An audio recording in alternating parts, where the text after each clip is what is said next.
Welcome to remix king channel. చనిపోయిన మనిషిని బ్రతికించడం కష్టమని మనందరికీ తెలుసు, అది అసాధ్యం కూడాను.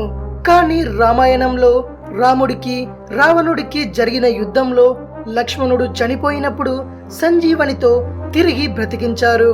ఈ విషయం గురించి దాదాపు రామాయణం తెలిసిన వారికి తెలిసే ఉంటుంది. ఆ సంజీవని గురించే ఇప్పుడు నేను చెప్పబోతున్నాను. ఇంద్రజిత్తు బ్రహ్మాస్త్ర దాటికి మూర్ఛిల్లిన లక్ష్మణుడిని బ్రతికించడానికి సంజీవని మూలిక అవసరమవుతుంది. ఈ మూలిక హిమాలయ పర్వతాలలో లభిస్తుందని హనుమంతుని ఆ పర్వతంలోని ఆ మూలికను తెమ్మని చెప్పి పంపుతాడు రాముడు. హిమాలయాలకు లగించిన హనుమంతునికి అక్కడి ప్రతి మొక్క సంజీవని లాగానే తోస్తుంది.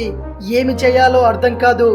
ఒక పక్కన చూస్తే లక్ష్మణ స్వామికి సకాలంలో మూలికను అందించలేకపోతే తమకు దక్కడు. ఒకవేళ వేరే మూలికను తీసుకువచ్చినా ప్రయోజనం ఉండదు. ఇలాంటి తర్క మీమాంసలో మన ఆంజనేయుడు మొత్తం సంజీవని పర్వతాన్ని పెకిలించుకొని తన వెంట తీసుకువెళతాడు.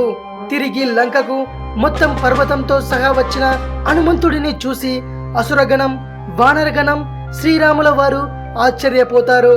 హనుమంతుని స్వామి భక్తి అటువంటిది మరి. అందుకే ఆయన శ్రీరాముని ప్రియభక్తుడయ్యాడు. ఈ సంజీవని పర్వతం ఇంకా మన మధ్య ఉంది. అవును, ప్రస్తుతం ఇంకా ఇది శ్రీలంకలో చెక్కు చెదరకుండా ఉంది. ఇక్కడ ఉన్న ఎన్నో వేల రకాల మూలికలను, వాటి ఔషధ గుణాలను చూసి ఎంతో మంది విదేశీయులు ఇక్కడికి పరిశోధనలకై వస్తారట.